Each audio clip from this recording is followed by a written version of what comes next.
স্বাগত জানাচ্ছি আপনার মতের আজকের আয়োজনে পাওয়ার্ড বাই স্বপ্নধরা।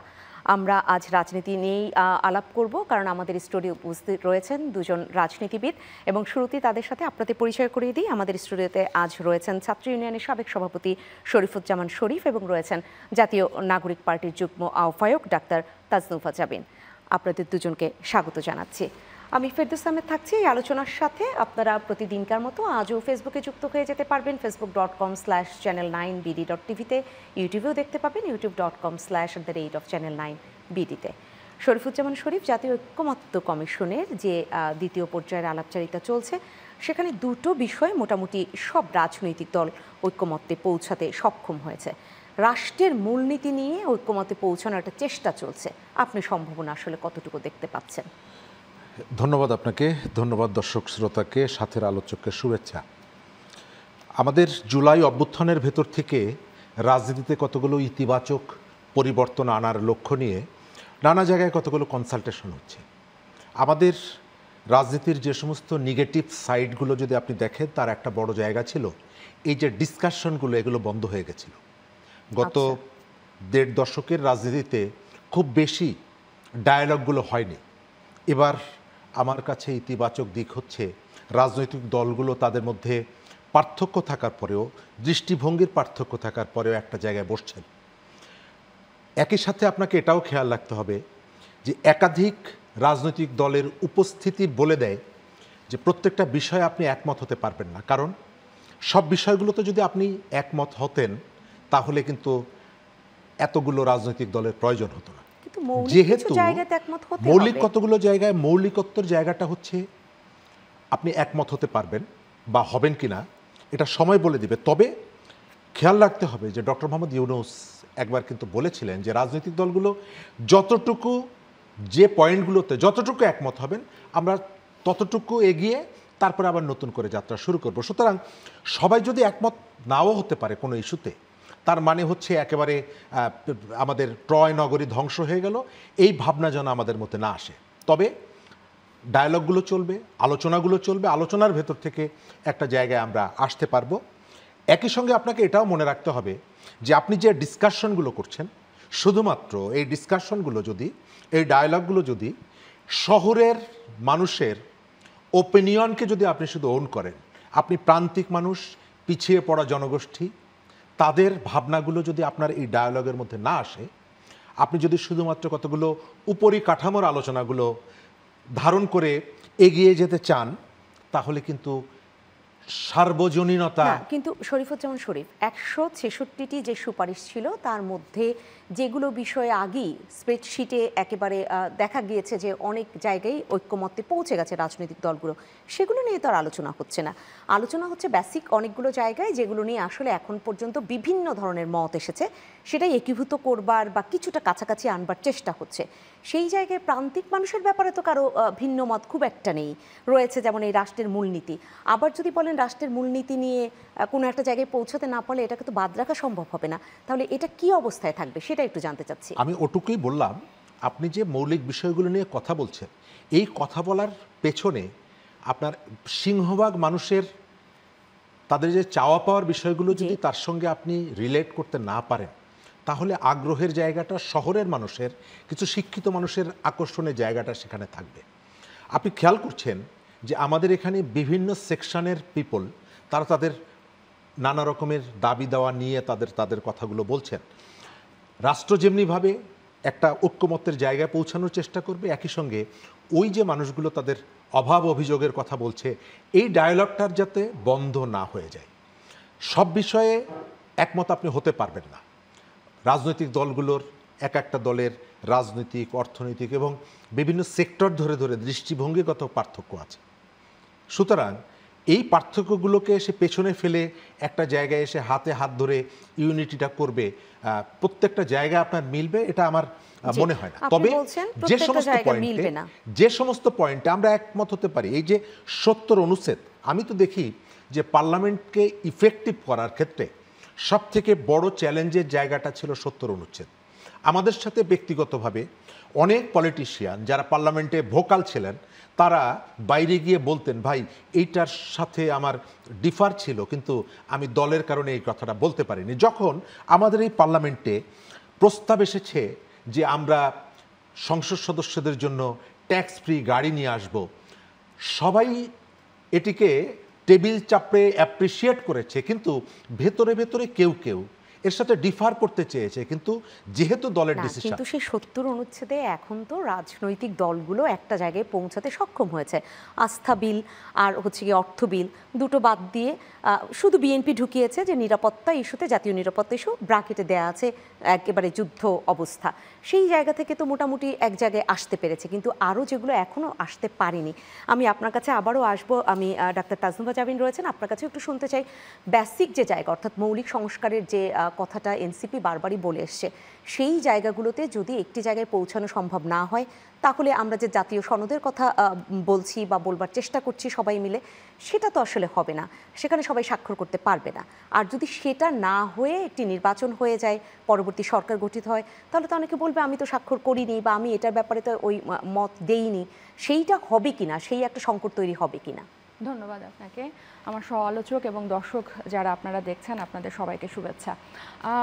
যে সংস্কার প্রস্তাবগুলোতে একমত, এটা শুধু এনসিপি না, অনেকগুলো দলই কিন্তু অনেকগুলো বিষয়ে একমত। আপনাকে যদি আমি রিসেন্টলি গত দফায় আলোচনা হওয়া জাতীয় সাংবিধানিক কাউন্সিল এনসিসির কথা বলি, সেখানে কিন্তু মোটা দাগে সব কয়টা রাজনৈতিক দলই একমত। উচ্চ আপার হাউসে পিআর পদ্ধতির নির্বাচনের জন্য অনেক দল একমত। তারপর আজকের বৈঠকে প্রধানমন্ত্রীর মেয়াদের ব্যাপারে সর্বোচ্চ 10 বছর থাকবে, এ ব্যাপারে বিএনপিও একমত হয়েছে, যদিও মূলনীতির ব্যাপারে এখন পর্যন্ত ঐকমতে পৌঁছানো যায়নি। সো যেটা বলছিলাম যে এনসিসির ব্যাপারে তো একমত, বিএনপি সেখানে অনেক বেশি বিরোধিতা করেছে। এবং যে আলী রিয়াজ তিনি তো বলেছেন যে আসলে এনসিসি থেকে সরে এসে এখন অন্য আর একটা করবার চেষ্টা, যেটা সাংবিধানিক প্রতিষ্ঠান আর সংবিধিবদ্ধ প্রতিষ্ঠানের ক্ষেত্রে এভাবে আমি আপনার প্রথম প্রশ্নটা সহ এটা সহ একসাথে বলি যে এনসিসির প্রয়োজনীয়তাটা কেন, যে আমরা একটা গণতান্ত্রিক জবাবদিহিতা আনা, একটা মজবুত শক্তিশালী গণতান্ত্রিক জবাবদিহিতা আনার জন্য যে সাংবিধানিক সংস্থাগুলো আছে, দুদক, নির্বাচন কমিশন, পিএসসি এবং স্থানীয় সরকার বা মানবাধিকার কমিশন, এগুলোর প্রধানরা হচ্ছে মূলত নির্বাহীকে প্রেশার গ্রুপ হিসেবে কাজ করে। কিন্তু নির্বাহী প্রধানই যদি এগুলোর প্রধান হিসেবে দেয়, যেমন আমি যদি গুম হই, মানবাধিকার কমিশন নিজ থেকে কিছু করবে না, হ্যাঁ, কিছুই বলবে না, কারণ যে সরকারে থাকবে এটা সরকারের অধীনে থাকে। তা আমরা চাই যে এগুলোকে যেভাবে স্বাধীন প্রতিষ্ঠান বলা হয়, এরা যাতে স্বাধীন হিসেবে কাজ করে, নির্বাচন কমিশন স্বাধীন হিসেবে কাজ করে, দুদক যাতে স্বাধীন হিসেবে কাজ করে। কারণ আমরা বিগত দিনে দেখে এসেছি এই যে স্বৈরতান্ত্রিক ব্যবস্থা আমরা যেটা বলি, এটা কিন্তু এই প্রতিষ্ঠানগুলোর দ্বারাই আরও বেশি, সবচেয়ে বেশি জোরদার হয়, মানে স্বৈরতন্ত্রটা। এখন এগুলো তো আসলে দলীয় এজেন্ডা না, এগুলো হচ্ছে একটা শক্তিশালী গণতান্ত্রিক জবাবদিহিতার আন্ডারে রাষ্ট্রকে আনার জন্য। আপনি প্রথমে যেটা বললেন যে এটা যদি আমরা ঐকমতে না পৌঁছাই, এটা যদি ঐকমতে না পৌঁছানোর পরে এখানে কিন্তু এই পদ্ধতিগুলো কিভাবে আলোচনা হচ্ছে এবং কিভাবে বাস্তবায়ন হবে, এগুলো নিয়ে কারা আলোচনা করছে? রাজনৈতিক পক্ষগুলা ধরা হয়ে থাকে, এরাই হচ্ছে পুরো বাংলাদেশের মানুষের জনপ্রতিনিধি, যারা এখানেই আলোচনা করছেন। এখন তো টেলিকাস্ট হচ্ছে, আমরা দেখছি যে কোন কোন রাজনৈতিক দল বা পক্ষ আছে। তাহলে জনমানুষের বা সাধারণ মানুষের প্রত্যাশা যে তাদের মাধ্যমেই, তাদের প্রতিনিধিদের মাধ্যমেই হচ্ছে এগুলো একটা ঐকমতে পৌঁছবে, কারণ এটা ধরে নেওয়া হয় যে এটা তাদের দায়িত্ব প্রত্যেকটা রাজনৈতিক দলের। কিন্তু গণ অভ্যুত্থান কিন্তু শুধুমাত্র এই রাজনৈতিক কয়েকটা দলের আহ্বানে কিন্তু গণ অভ্যুত্থান হয় নাই। আপনি কিন্তু এখন যে জাতীয় ঐক্যমত্য কমিশনের যে প্রস্তাব, মৌলিক প্রস্তাবগুলোর নিয়ে আলোচনা হচ্ছে, এটা কিন্তু গণ অভ্যুত্থান পরবর্তী বাংলাদেশে আলোচনা হচ্ছে। এটা কিন্তু একটা স্বাভাবিক সময় না। এই সময়টা আসার জন্য, এই বৈঠকটা হওয়ার জন্য, এই পরিস্থিতিটা আসার জন্য অনেকগুলো মানুষ শহীদ হয়েছে, অনেকগুলো মানুষ জীবন দিয়েছে এবং এখনও আহত থেকে, ওই অবস্থা থেকে, পুনর্বাসন থেকে ফেরত আসেনি। তাহলে একটা নজিরবিহীন গণ অভ্যুত্থানের পরে কিন্তু এই অবস্থাটা, তাহলে এটার দায়িত্ব, এটার অংশীদার যেরকম প্রত্যেকটা রাজনৈতিক দল বা পক্ষ, এই ব্যাপারগুলোতে একমত হওয়ার দায়িত্বও কিন্তু তাদের।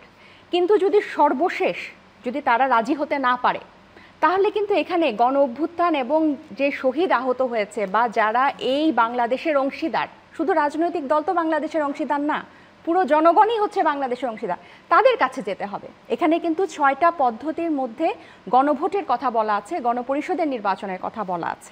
6টা পদ্ধতির মধ্যে কোনটা পদ্ধতিতে এই সংস্কারটা বাস্তবায়ন হবে। আরেকটা বলি যে এই আপনি মূলনীতির কথা বলছিলেন, যে রাষ্ট্রের মূলনীতি। বাংলাদেশ কিন্তু এক জাতির দেশ না, বহু জাতির একটা দেশ।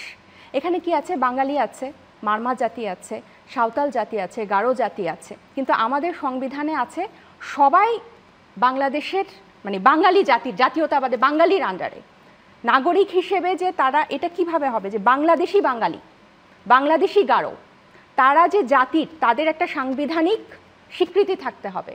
তারা তো এই অংশগ্রহণ করেছে, এই বাংলাদেশ তো তাদের নাগরিক হিসেবে সে বাংলাদেশ, কিন্তু জাতি হিসেবে কিন্তু তার কোনো স্বীকৃতি নাই সংবিধানে। তাহলে এই জিনিসগুলো এত বছর পর, বাংলাদেশের এত জন্মের পর, তার উপর তো এই বাঙালি জাতীয়তাবাদ আমরা জোর করে চাপিয়ে দিতে পারি না, দেশটা তো তাদেরও, এবং তারা এই গণ অভ্যুত্থানের অংশীদার। তাহলে নতুন বাংলাদেশে তাদের একটা সাংবিধানিক স্বীকৃতি আসুক, এটা আমরা চাই। তার চেয়েও জরুরি হচ্ছে যে নির্বাহী বিভাগ আছে, এই নির্বাহী বিভাগটাকে, এটা কিন্তু আমি এতগুলো কথা বলছি, এগুলো কিন্তু এনসিপির দলীয় এজেন্ডা না, এগুলো কিন্তু বাংলাদেশের এজেন্ডা। কারণ বাংলাদেশের যে স্বৈরতন্ত্রের অবসান ঘটিয়েছে বাংলাদেশের মানুষ, এখন তাকে যে গণতন্ত্রের পথে নিতে হবে, সেটার জন্য এই বেসিক সংস্কারগুলো বাংলাদেশের মানুষ চায়। এখন চায়, সেটা কার মাধ্যমে চায়? তার প্রতিনিধি আছে রাজনীতি দলগুলো, তাদের মাধ্যমে চায়। কিন্তু তারা যদি ব্যর্থ হয়, তাহলে তাদের কাছে কিন্তু এটার জবাব চাইতে হবে যে আপনারা চান কিনা। সেক্ষেত্রে আপনি বলছেন যে দায় যেহেতু এড়াতে পারবে না, তাহলে কি মনে করছেন যে কোনো দল এখনও যদি সেই মত দিতে না পারে, কোনো একটি দল যদি একটু ভিন্ন মতে থাকে, সে তার জায়গা থেকে ছাড় দিবে সেটা?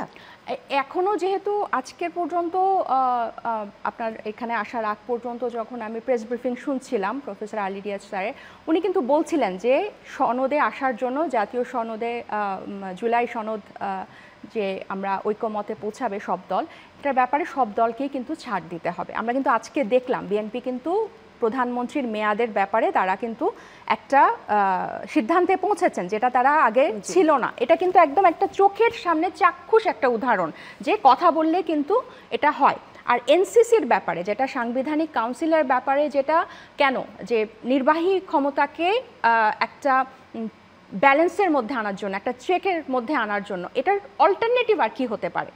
এটার সেই জায়গায় বিএনপি এটার অল্টারনেটিভ কিন্তু তাহলে প্রধানমন্ত্রীর গুরুত্বটা একেবারেই হারাবে এনসিসির ব্যাপারে বিশেষ করে। তাহলে এটার এই সাংবিধানিক সংস্থাগুলো যাতে প্রধানমন্ত্রী দ্বারা নিয়ন্ত্রিত না হয়, এটার একটা অল্টারনেট পদ্ধতি কিন্তু ওনারা দেননি। সেইটি অল্টারনেট, আপনি যে পদ্ধতির কথা বলছেন, সেই প্রপোজালটাই আজকে প্রফেসর আলী রিয়াজ দিয়েছেন, এবং তিনি প্রত্যাশাও রাখছেন যে এনসিসি থেকে সরে এসে যে প্রপোজাল, সেটার ব্যাপারে সবাই হয়তো এটাতে এখন মানে আইডিয়া, যেটা আপনার প্রক্রিয়াটা হয়তো নেগোসিয়েশন করে আলাদা হতে পারে, কিন্তু আমাদের যে আইডিয়াটা, যে নির্বাহী বিভাগটাকে চেক অ্যান্ড ব্যালেন্সের মধ্যে আনা, প্রধানমন্ত্রীর দায়িত্বটাকে যে একটা জবাবদিহিতার মধ্যে আনা, এবং এই রাষ্ট্র কাঠামোটাকে একটা শক্ত গণতান্ত্রিক জবাবদিহিতার মধ্যে আনা, এটা হচ্ছে আইডিয়াটা, এটা হচ্ছে কনসেপ্টটা। কিন্তু পদ্ধতিটা যদি জাতীয় ঐক্যমত্য কমিশনের প্রস্তাবিত পদ্ধতিতে যদি সব পক্ষ একমত না হয়, কনসেপ্টটা ঠিক রেখে পদ্ধতিটা কিন্তু অন্যরকম হতে পারে। এটা নিয়ে আলোচনা হতে পারে, সব রাজনৈতিক দল একসাথে বসলে আলোচনায়, আলাপচারিতায় সেটা, যেহেতু এই প্রধানমন্ত্রীর মেয়াদের ব্যাপারে কিন্তু একটা একমতে পৌঁছেছে। শরীফুজ্জামান শরীফ, আপনার কাছে একটু আসতে চাই, জাতীয় ঐক্যমত্য কমিশন থেকে একটু আমি নির্বাচন কমিশন সেখানে যেতে চাই, এবং বিশেষ করে বাংলাদেশ জামায়াত ইসলাম, তারা তাদের নিবন্ধন প্রতীক সহজে ফেরত পাওয়া, তারপর তারা যখন ইসির সাথে দেখা করেছে, তারা কিন্তু দাবি তুলেছে যে জাতীয় সংসদ নির্বাচনের আগে স্থানীয় সরকার নির্বাচন, এবং তারা বলছে যে এই জাতীয় ঐক্যমত্য কমিশনের কাছে এবং সব রাজনৈতিক দলগুলো এক জায়গায় হয়েছে যে একটা সরকার গঠন হবে নির্বাচনের আগে, সেই সরকারের অধীনে তারা স্থানীয় সরকার নির্বাচনটা হোক, এমনটা চাচ্ছেন। কিভাবে দেখছেন বিষয়টা? বাংলাদেশের বর্তমান পরিস্থিতিতে আমি মনে করি যে সংস্কারের কাজটা, প্রয়োজনীয় সংস্কার শেষ করে প্রথমেই একটা জাতীয় সংসদ নির্বাচন দরকার। এই কারণে একটা রাষ্ট্র অনন্তকাল অনির্বাচিত সরকারের অধীনে চলতে পারে না। জামাত যে কারণে স্থানীয় সরকার নির্বাচন চায়, জি সে একটা ব্রিডিং স্পেস চায়, দীর্ঘ সময় রাজনীতি করার দলকে গুছিয়ে নেওয়ার সুযোগটা চায়, এবং সেই সুযোগের জায়গা থেকে স্থানীয় সরকার নির্বাচনী প্রক্রিয়ার ভেতর থেকে এবং এর পেছনে মাঠের প্রতি তার নিয়ন্ত্রণ প্রতিষ্ঠা করার একটা সুযোগ তৈরি হবে। বাংলাদেশের গত ১.৫ দশকের যে চ্যালেঞ্জের জায়গাটা ছিল, সেই চ্যালেঞ্জের জায়গাটা প্রধানত রাষ্ট্র কার দ্বারা পরিচালিত হচ্ছে এবং রাষ্ট্র পরিচালনায় পাবলিকের পার্টিসিপেশন আছে কিনা, এটি ছিল প্রধানতম আলোচনার একটা এজেন্ডা। আমি যেটা এবং দেশের একটা বড় রাজনৈতিক দলগুলো যেটা মনে করে যে আমাদের রাষ্ট্রটা পরিচালিত হতে হবে একটা নির্বাচিত সরকারের অধীনে, যে নির্বাচিত সরকারটা ওই যে আমি এবং ডামির ভেতর থেকে অথবা রাতের ভোটের ভেতর থেকে আসবে না, জনগণ নির্বাচিত করবে। সুতরাং আজকের প্রেক্ষাপটে এবং ইতিমধ্যেই রাজনৈতিক দলগুলোর সাথে একাধিকবার বৈঠক হয়েছে দেশ এবং দেশের বাইরে, ঠিক এই প্রেক্ষাপটে আপনি আবার নতুন করে যদি স্থানীয় সরকার নির্বাচন চান, তার অর্থ হচ্ছে রাজনৈতিক সংকট উত্তরণের যে ক্ষেত্রে যে সম্মিলিত যে প্রচেষ্টাগুলো চলছে, সেই প্রচেষ্টার মধ্যে নতুন করে আবার একটা যদি কিন্তু সুতরাং লাগিয়ে ফেলা। বাংলাদেশ প্রস্তুতি গ্রহণ করছে, সরকারের পক্ষ থেকেও প্রস্তুতির কথা বলা হচ্ছে, ইলেকশন কমিশন পর্যন্ত বলছে যে ইলেকশন কমিশন আসলে ইলেকশনটা কন্ডাক্ট করবে তারা, সরকারের সহযোগিতা লাগবে কিন্তু নির্বাচনটা করবে ইলেকশন কমিশন। ইলেকশন কমিশন পর্যন্ত বলছে যে এখানে জাতীয় সংসদ নির্বাচনের প্রস্তুতির ক্ষেত্রে তারা অনেক দূর এগিয়ে গেছেন। সেই ক্ষেত্রে আপনি আবার যদি ওই যে শূন্য থেকে শুরু করেন, তাহলে এটি আপনার যে আলটিমেট টার্গেট, সেখানে একটা বড় রকমের চ্যালেঞ্জের মুখে পড়তে হবে। সুস্পষ্ট এখন কথা হচ্ছে এই জামায়াত ইসলাম বাংলাদেশে একসময় রোজার আগে ফেব্রুয়ারি মাসে সম্ভাব্য সময়সীমা হতে পারে জাতীয় সংসদ নির্বাচনের, সেটা তারাই বলেছিল। তো যদি সেটা ফেব্রুয়ারিতে হয়, এখন যেটা ঘোষণা আকারেও আমরা পেয়েছি, আর সংস্কার শেষ করে জাতীয় সনদ সেটাই সবাই স্বাক্ষর করে তারপরে তফসিল ঘোষণা, স্থানীয় সরকার নির্বাচনের জন্য একটা দীর্ঘ সময়ও দরকার ধাপে ধাপে নির্বাচন করতে গেলে, সেক্ষেত্রে কি মনে হয় যে সেটা সময়ের দিক থেকেও সম্ভব? এটা আমি প্র্যাকটিক্যাল কারণে, আপনি থিওরিটিক্যাল ডিসকাশন অনেক করতে পারবেন, আপনি টেবিলে যখন বসবেন অনেক ডিসকাশন করতে পারবেন, আপনার হাতে একটা রং তুলি ধরিয়ে দিলে আপনি আপনার মনের কল্পনা মিশিয়ে অনেক কিছু একে আমাকে দেখাতে পারবেন। কিন্তু পলিটিক্সের ফিল্ডে আমরা অনেকগুলো বিষয় ঢাকা শহর থেকে চিন্তা করি। আমার বাড়ি যেখানে, ঢাকা থেকে যেতে দীর্ঘ সময় লাগে, চারিপাশে সুন্দরবন ঘেরা। আমার যে নির্বাচনী এলাকা 20টা ইউনিয়ন, আপনি এই ইউনিয়নগুলো একেবারে জনবিচ্ছিন্ন এলাকা।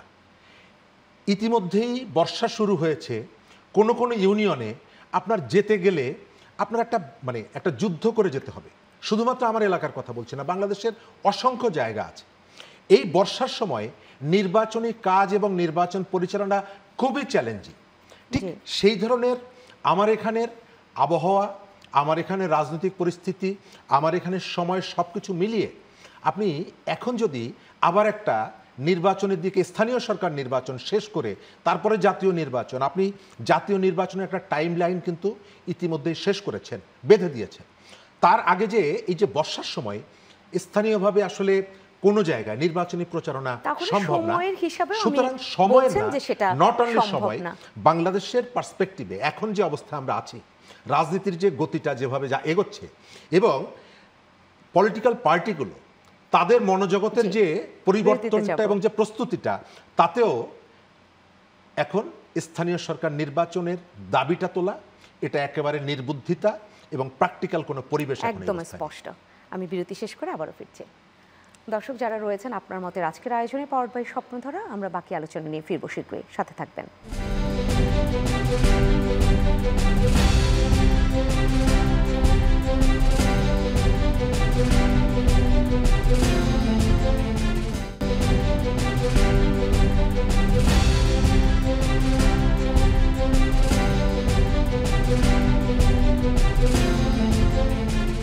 সম্মানিত দর্শক, আপনাদের সবাইকে আবারও স্বাগত জানাচ্ছি আপনার মতের আয়োজনে পাওয়ার্ড বাই স্বপ্নধারা। আজ আমরা কথা বলছি এই সময়ের রাজনীতি এই শিরোনামে।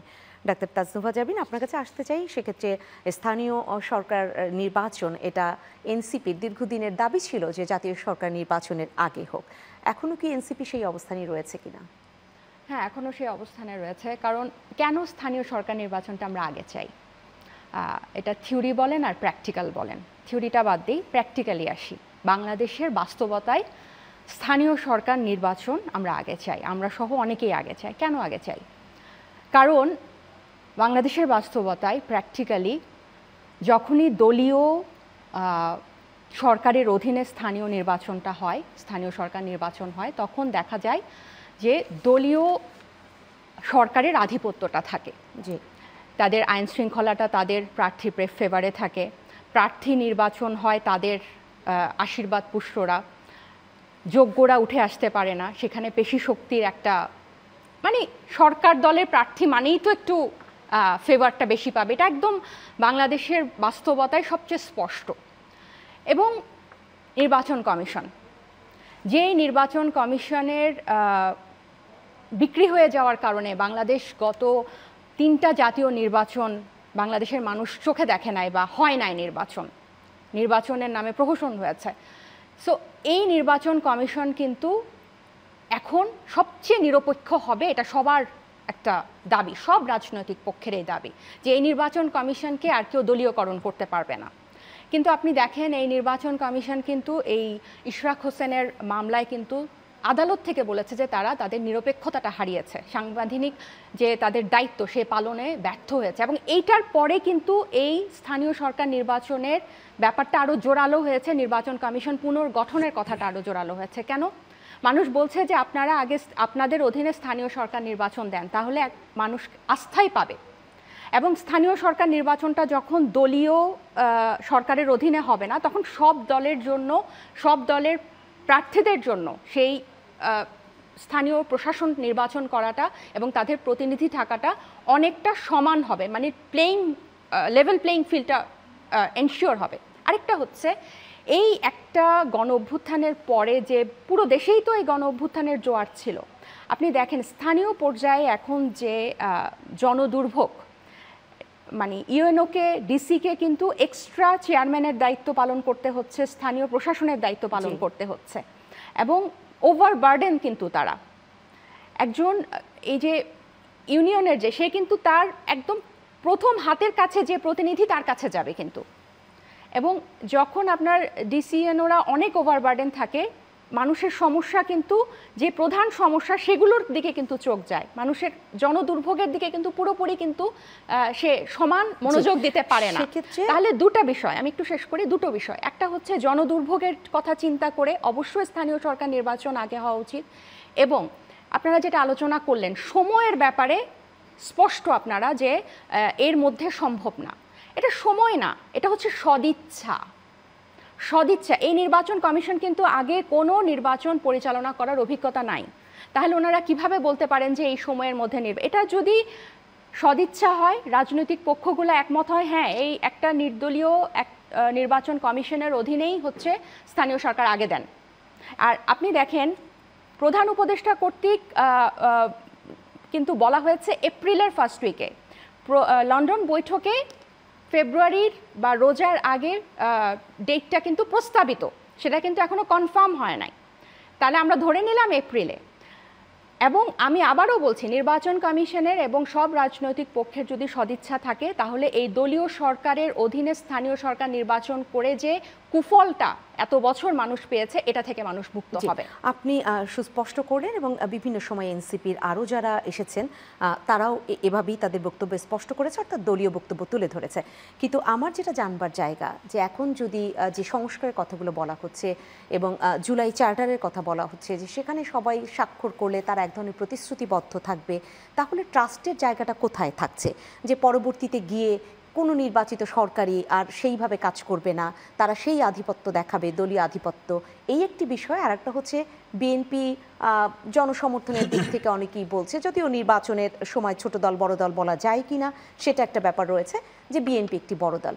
বিএনপি যদি নির্বাচনে জয়ী হয়ে তারা সরকার গঠন করে, তাহলে তারা বলছে যে আমরা যুগপৎ আন্দোলনে যারা ছিল কিংবা ফ্যাসিস্ট বিরোধী আন্দোলনে ছিল সবাইকে নিয়ে জাতীয় সরকার গঠন করা হবে। সেই জাতীয় সরকারে তো তাহলে সবাই থাকবে, তাহলে সেখানে কি আধিপত্যের ব্যাপারটা কাজ করবে কিনা? আপনার শেষের প্রশ্নটা দিয়ে আমি শুরু করি। কোনো একটা বড় রাজনৈতিক দল নির্বাচনে জয়ী হয়ে কি করবে এটা ওনাদের ব্যাপার, এই ব্যাপারটা এখন আমার কাছে প্রাসঙ্গিক না।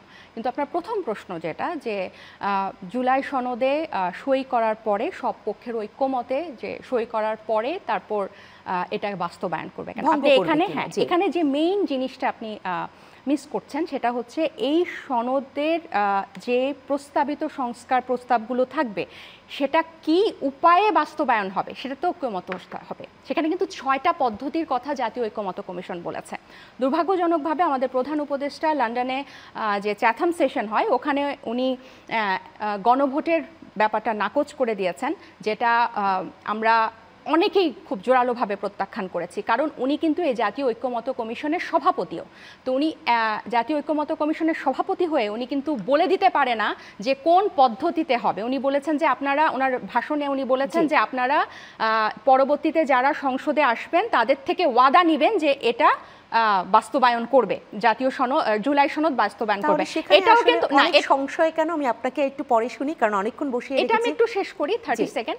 তাহলে উনি কিন্তু 6টা পদ্ধতির মধ্যে সভাপতি হয়ে ঐক্যমত কমিশনে এটা বলে দিতে পারে না। তাহলে 6টা পদ্ধতির মধ্যে সংস্কার প্রস্তাব বা জুলাই সনদ কিভাবে বাস্তবায়ন হবে সেটা এখনো নির্ধারিত হয়নি। সেটা নির্ধারিত হয়নি, কিন্তু সেখানেই যদি সংশয় থেকে যায় তাহলে এই জুলাই চার্টার দিয়ে সাধারণ মানুষই বা কি করবে? শরীফুজ্জামান শরীফ, আপনি এখানে কি বলবেন? প্রথমত আমি বলি যে আমাদের এখানে প্রত্যেকটা নির্বাচনই গুরুত্বপূর্ণ, কিন্তু আপনি ইলেকশন কমিশনকে দিয়ে পাহারা দিয়ে ইলেকশন করাতে পারবেন না। স্থানীয় সরকারটা আমাদের সংবিধানের একটা অঙ্গীকার আছে, আমরা একটা স্বশাসিত দায়িত্বশীল একটা স্থানীয় সরকার চাই, এবং এটি প্রতিষ্ঠা করার জন্য আপনার কতগুলো পূর্ব প্রস্তুতি গ্রহণ করতে হবে। আপনি ইলেকশন কমিশন এটি সাধারণত গঠিত হয় জাতীয় নির্বাচনের জন্য, তার সক্ষমতা পরীক্ষার জন্য। আপনি আজকে স্কুলের ম্যানেজিং কমিটি, পরের দিন ইউনিয়ন পরিষদের মেম্বার, চেয়ারম্যান, এর ভেতর থেকে আমরা সক্ষমতা পরীক্ষা করাই না। একটা প্রতিষ্ঠানে যখন আপনি একজনকে দায়িত্ব দেন, তিনি তার কাজের ভেতর থেকেই দক্ষ হয়ে ওঠেন। আমাদের ডক্টর মোহাম্মদ ইউনূস, তিনি দেশের সরকারের প্রধানের দায়িত্ব নিয়েছেন।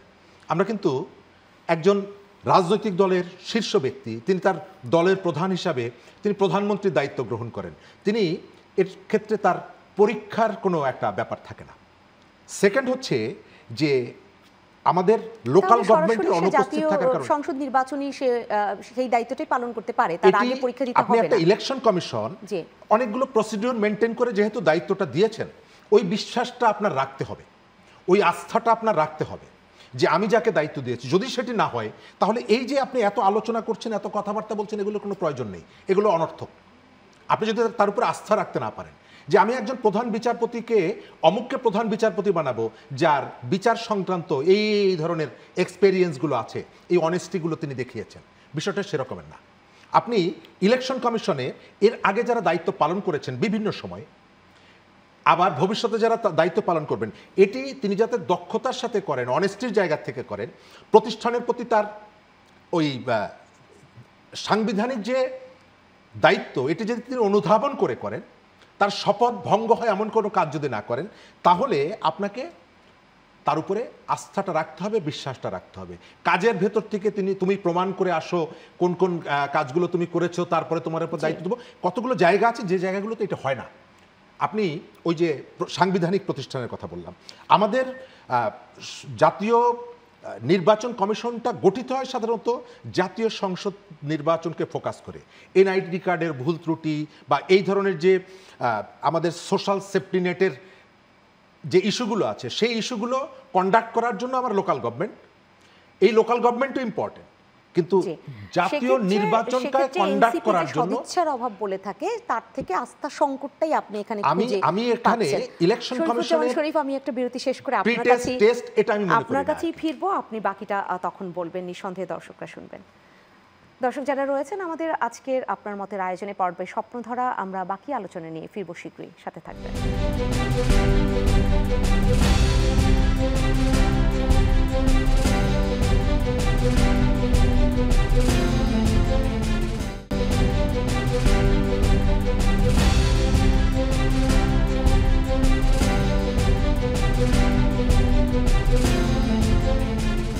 আবারও ফিরে এলাম আপনার মতে আজকের আয়োজনে পর্বে স্বপ্নধারা। আজ আমরা কথা বলছি এই সময়ের রাজনীতি এই শিরোনামে।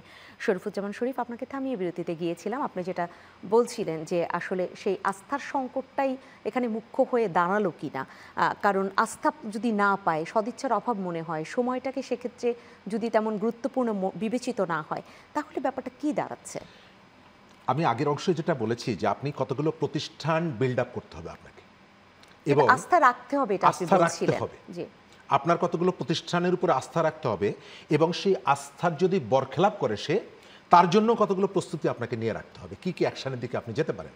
এবং এই ধরনের একটা ব্যবস্থা তৈরি করার জন্য এই যে আলোচনাগুলো হচ্ছে, এই যে ডায়লগ হচ্ছে দীর্ঘদিন ধরে, এই ধরনের একটা নিশ্চয়তার জন্য বাস্তবায়িত হবে সেই জায়গাটা। বাস্তবায়নের জায়গাগুলোতে পলিটিক্যাল পার্টিগুলো করছে। সমস্ত পলিটিক্যাল পার্টি সব বিষয়ে একমত হবে এটা আমি কোনোভাবেই মনে করি না, এবং এটা ডেমোক্রেটিকও না। আপনার একটা দেশের মধ্যে বহুমত থাকবে, এবং বহুমত থাকবে বলেই আপনি এখানে রাজনীতি করার সেই স্পেসটার জন্য কিন্তু আপনি লড়াইটা করছেন। সমস্ত বিষয়ে এ টু জেড আমরা একমত হব, আমি এটি কখনোই মনে করি না। যতটুকু একমত হয়েছে হয়েছে। সুনির্দিষ্টভাবে প্রশ্নটা রেখে আপনার কাছে একটু শুনতে চাই, এরকম একটি প্রপোজাল ছিল, জোনায়েদ সাকিও বলছিলেন যে হতে পারে যে যেই বিষয়গুলোতে একমত হতে পারবে না রাজনৈতিক দলগুলো, সেগুলো তারা তাদের ইশতেহারে দিতে পারে। সেখান থেকে জনগণ যার ইশতেহার বেশি পছন্দ করবে, পছন্দ অনুসারে ভোটাররা ভোট দিবে। সেই প্রপোজালটা আসলে কতটা গ্রহণযোগ্য? আমি তো এটাই সঠিক মনে করি। আপনি যে সমস্ত জায়গায় আপনি এই যে সংস্কারের কথা বলেন, ডিসকাশনগুলো বলেন, এটা আপনি কাকে আসলে পারপাসটা সার্ভ করছেন? পাবলিকের পারপাসটা সার্ভ করছেন। তো এই পাবলিক তো ভোট দেওয়ার একটা সুযোগ পাচ্ছে। আমি মনে করি যে আমার দেশটা সমাজতান্ত্রিক একটা দেশ হওয়া উচিত। আপনি মনে করেন যে না, আমার মার্কেট ইকোনমিকে আমি ফোকাস করে এগোতে চাই। কেউ মনে করছে যে আমার এখানে ইসলামিক পলিটিক্সকে আমি এটাকে প্রমোট করতে চাই। তো আপনি পাবলিকের কাছে যান যে আমরা ঐক্যমতের কাউন্সিলে বসেছিলাম, আমরা এই বিষয়ে একমত হয়েছি, বাকি বিষয়গুলো একমত হয়নি, আপনারা যদি আমাদেরকে ভোট দেন আমরা এই কাজগুলো করব। আপনার তো সব থেকে স্বীকৃত জায়গা হচ্ছে এইটা। কিন্তু আমার কাছে কখনো কখনো মনে হয় যে আপনার মাথার উপরে লবণ রেখে আমি একটু কুল খেতে চাই। আমার পারপাসটা, আমার অবজেক্টিভটা আপনার ভেতর থেকে আমি এক্সিকিউট করতে চাই। এই কারণে চাই যে আমি হয়তো ধারণা করি যে এই কাজগুলো আসলে করার মতন আমার স্বাদ আছে, কিন্তু সাধ্য নেই, আমি একটু ছোট করেই শুনতে চাই, তাহলে আপনাদের দুজনকেই একটা বিষয় শোনা যাবে। ডাক্তার তাজনুভা জাবিন, আপনি এখানে কি বলবেন? সেটা ইশতেহারে হলে আসলে ব্যাপারটা কেমন দাঁড়ায়? এনসিপি সেটাকে কিভাবে দেখছে? কারণ ইতিহাস কি বলে, কেন বাংলাদেশের মানুষ বা প্রত্যেকটা রাজনৈতিক পক্ষ, গণ অভ্যুত্থানপন্থীরা কেন এই সংস্কারের জন্য এত জোর দিচ্ছে? যে এই সংস্কার, বেসিক এই সংস্কার বা এই নিয়মগুলো সেট হওয়ার পর এরপর আপনারা দেশ পরিচালনা শুরু করেন, নির্বাচন দেন, সব হোক। কেন? কারণ ইতিহাস। আপনি যদি 90s-এর সেই স্বৈরাচার বিরোধী এরশাদের পতনের পর কিন্তু এই ধরনের নির্বাচনের আগেই কিন্তু এরকম প্রস্তাব দিয়েছিল, এবং তত্ত্বাবধায়ক সরকারের অধীনে কিন্তু নির্বাচন হয়ে যারা ক্ষমতায় এসেছেন, বড় বড় রাজনৈতিক দলরাই কিন্তু ক্ষমতায় এসেছেন। 3 জোটের রূপরেখা, তারপর প্রথম তত্ত্বাবধায়ক সরকারের 29টা টাস্কফোর্স, কোনোটা বাস্তবায়ন হয়নি। উল্টা এই তত্ত্বাবধায়ক সরকারের যে আন্দোলন করে যারা এটা এনেছে, পরবর্তীতে সংবিধান সংশোধন করে তারা নিজেরাই এটা বাতিল করে দিয়েছে। এই জন্য, এবং কেন তার ধারাবাহিকতায় কি হয়েছে? তার ধারাবাহিকতায় 24 এসেছে, 11 এসেছে, এবং 24-এর গণ অভ্যুত্থান এসেছে। এই জন্যই ইতিহাস দেখে মানুষ চায় যে আর যাতে এই রক্তপাত না আসে। আমি যেটা শুরুতে বলছি, শেষের দিকে এসেও আমি এই কথাটা বলতে চাই যে এই জবাবদিহিতার ব্যাপারটা এবং গণতান্ত্রিক এই নিয়মগুলো সেট করাটা, এটা কোনোভাবে দলীয় এজেন্ডা না, এটা বাংলাদেশের এজেন্ডা।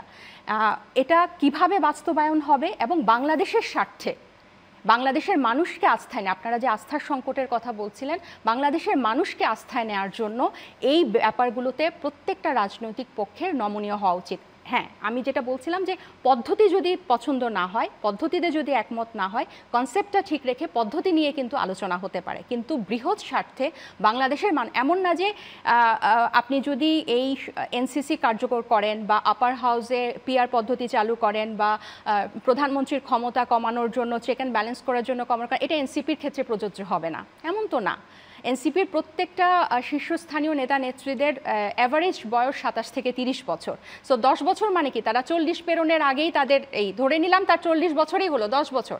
সো মানে তাদের এমনিতে তারা তরুণ, তারা তো চাইলে আরও এটাকে বেশি রাখার পক্ষপাতী হওয়ার কথা ছিল, কিন্তু তারা তো এটাকে খুবই কম, ইভেন এনসিপির দলীয় যে গঠনতন্ত্র, সেখানেও সভাপতি এবং সাধারণ সম্পাদক খালি 2 মেয়াদে থাকতে পারবেন। তারা নিজেরাও সভাপতি সাধারণ সম্পাদক থাকতে পারবে 2 মেয়াদে, এবং এক একটা মেয়াদকাল হবে কমিটির 3 বছর। সো এই যে এই গণতান্ত্রিক ধারাটা যে চাচ্ছে, এটা বাংলাদেশের মানুষকে আস্থায় নেওয়ার জন্য, এটা কোনো দলীয় কারণে না। দলীয় কারণে না, বাংলাদেশের মানুষকে আস্থায় নেওয়ার জন্য এটা তুলে ধরেন। এবং আপনি বললেন যে ইতিহাসই সেই শিক্ষা দেয়, কিন্তু ইতিহাসবিদরাই বলে থাকেন ইতিহাস থেকে কেউ কখনো শিক্ষা নেয় না। শরীফুজ্জামান শরীফ, আপনার কাছে আসতে চাই আরেকটি ছোট্ট বিষয়, আপনাদের দুজনকেই শুনবো। মব সন্ত্রাস নিয়ে বিভিন্ন রাজনৈতিক দলগুলো এখন কথা বলছে, কোনোভাবেই মব সন্ত্রাস কাম্য নয়, বিএনপির পক্ষ থেকেও বলা হয়েছে। এবং আবারও জোনায়েদ সাকির নামটা নিচ্ছি, তিনি বলেছেন যে এই সরকারের মব সন্ত্রাস ঠেকাতে যে ব্যর্থতা, সেটা কোনোভাবেই আর মেনে নেওয়া যাচ্ছে না। কিভাবে দেখছেন মব সন্ত্রাসকে? এটি বলার আগে আরেকটু যুক্ত করে দিই যে রাজনৈতিক দলগুলোতে নির্দিষ্ট সময়ে থাকার ব্যাপারে সিপিবির একটা অপশন কিন্তু আছে। কেউ পরপর 2 বার এক পদে থাকতে পারেন না। এটি সম্ভবত সিপিবি প্রথমে ইন্ট্রোডিউস করে। সেকেন্ড জায়গাটা হচ্ছে, আপনি পাবলিকের প্রতি আপনার যদি আস্থা থাকে যে আমি যে দাবিটা তুলেছি এটি পাবলিকের দাবি, তাহলে আপনাকে সবথেকে সহজ কাজটা হচ্ছে পাবলিকের কাছে যাওয়া, ভোটের মধ্য থেকে ম্যান্ডেটটা নিয়ে আসা যে আমি এই কাজগুলো করতে চাই। মব সন্ত্রাস এটি সরকার বন্ধ করতে চাইছে না। সরকারের অদক্ষতা, সরকারের দায়িত্বহীনতা, কোথাও কোথাও সরকারের এক ধরনের প্রমোট করছে এটাকে। গত পরশুদিন একটা ঘটনা ঘটার পরে বিভিন্ন জায়গায় আলোচনাটা হচ্ছে। আমি যে ব্যক্তিকে সাথে এই ঘটনাটি ঘটেছে, আমি মনে করি ইতিহাসের সবথেকে নিকৃষ্ট যে কয়েকজন মানুষ, তার মধ্যে নুরুল হুদা একজন। বাংলাদেশের ভোটের ব্যবস্থাকে ধ্বংস করে ফেলার জন্য আপনি শাস্তির জায়গা থেকে সর্বোচ্চ শাস্তি যার হওয়ার কথা, তিনি হচ্ছেন নুরুল হুদা। তিনি নির্বাচনটা এই জায়গাটায় করেছেন। একই সাথে আপনাকে আমি মনে করিয়ে দেই, বাংলাদেশে 12টি নির্বাচন হয়েছে। এই 12টি নির্বাচনের মধ্যে নুরুল হুদা একটা নির্বাচন কন্ডাক্ট করেছেন। কিন্তু বাংলাদেশের সমস্ত নির্বাচনগুলো নিয়ে প্রশ্ন আছে, সমস্ত নির্বাচনগুলো নিয়ে প্রশ্ন আছে। 90 সালে আমরা যে গণতন্ত্রের পথে যাত্রাটা শুরু করলাম, সেই যাত্রাটা এসে আঘাতপ্রাপ্ত হলো মাগুরার উপনির্বাচনে। নুরুল হুদা তখন ছিল না। আমি নুরুল হুদার অপরাধের জন্য তাকে ফাঁসি দিব, তাকে কঠিন শাস্তি দিব, কিন্তু বাংলাদেশের নির্বাচনকে মাত্র 4টি নির্বাচনের বাইরে বাকি যে 8টি নির্বাচন, এই নির্বাচন কলুষিত কারা করেছে এটাকেও কিন্তু আপনাকে একটু একটু খুঁজতে হবে। আমি নুরুল হুদাকে ডিফেন্ড করছি না, তার অপরাধকে স্বীকার করে নিচ্ছি, কিন্তু আমি যদি মূল ইস্যুটাকে অ্যাড্রেস না করে, আমি যদি তার কতগুলো পারিপার্শ্বিক বিষয়গুলোকে অ্যাড্রেস করি, তাহলে আসল সমস্যাটা আমি সমাধান করতে পারবো না। নুরুল হুদার সাজা চাই, শাস্তি চাই। সরকার দায়িত্ব নেওয়ার পরের দিনই তার বিরুদ্ধে মামলা হওয়া উচিত ছিল। মবের যে জায়গাটা, মব সরকারের কারণে মবটা বিস্তৃত হচ্ছে। গত পরশুদিন যাদেরকে গ্রেপ্তার করা হয়েছিল, আমি শেষ করে দিচ্ছি, আজকে তারা ছাড়া পেয়ে গেছে। এর আগে আপনার মনে আছে চট্টগ্রামে একজন নারীকে লাথি মেরেছিল, যে একদিন পরে সে মুক্তি পেয়ে গেছে। অথচ বাংলাদেশের বিনা কারণে, বিনা অপরাধে অসংখ্য মানুষ কারাগারে আছে। আপনি তাদেরকে মুক্তি দিতে পারছেন না, কিন্তু যারা মব সন্ত্রাস করছে, চিহ্নিত আপনার এভিডেন্স আছে, তারা যখন একদিনের মধ্যে জেল থেকে বেরিয়ে আসে, আপনারা এখানে এটি প্রমোট করবেন। খুব বেশি শুনবার সুযোগ নেই। ডাক্তার তাজমুল জাবিন, আপনাকে শুনতে চাই। আমাদের সেই শরীফুজ্জামান শরীফও বিচার চাইছেন, সবই চাইছেন, কিন্তু মব সন্ত্রাস চাচ্ছেন না। সংস্কৃতিতে যদি এটা ঢুকে যায়, সেটা বড় হুমকি হবে কিনা দেশের জন্য? অবশ্যই। খুব সংক্ষেপে আমি 2টা কথা বলে শেষ করব। একটা হচ্ছে, নির্বাচনের ম্যান্ডেট নিয়ে যদি এই সংস্কার প্রস্তাবগুলো বাস্তবায়ন হয়, সেই 40% নিয়ে আপনি সংসদে গেলেন, 2/3 28 থেকে 30% নিয়ে এটা চেঞ্জ করলেন, পরবর্তী আরেকজন এসে এটা আবার চেঞ্জ করে দিবে যে ক্ষমতায় আসবে। সো এই 2/3 অভিশাপ থেকে বাংলাদেশকে আসলে মুক্ত করতে হবে বেসিক কিছু ব্যাপারে, যাতে এইটা টেকসই হয় এই সংস্কারগুলো। আরেকটা হচ্ছে মব সন্ত্রাস। মব সন্ত্রাসটা আসলে কোনোভাবেই কাম্য না, এবং শুধু মব সন্ত্রাস না, আমি এই বর্তমান অন্তর্বর্তী সরকারকে আইনশৃঙ্খলা পরিস্থিতি নিয়ন্ত্রণের জন্য চরমভাবে আমি সমালোচনা করতে চাই। আজকেই পেপারে পড়ছিলাম, রাজনৈতিক সহিংসতায় প্রায় 111 জনের মতো মারা গেছেন, এবং বাংলাদেশের যে বর্তমান আইনশৃঙ্খলা, গণ অভ্যুত্থান পরিবর্তী আইনশৃঙ্খলার যেতটুকু লাগাম টানা ধরে রাখা উচিত ছিল, ততটুকু কিন্তু এই সরকার পারে নাই, এবং ওরকম কোনো পদক্ষেপও কিন্তু আমরা দেখছি না। অবশ্যই নির্বাচন কমিশন কেন, ফ্যাসিস্টের যারা সহযোগী ছিল প্রত্যেকের বিচার, সুশাসন এবং কঠিন জবাবদিহিতা আমরা আশা করি, কিন্তু এই যে এই ধরনের প্রতিহিংস পরায়ণতা, এটা হয় কি যে অপরাধটাকে হালকা করে ফেলে।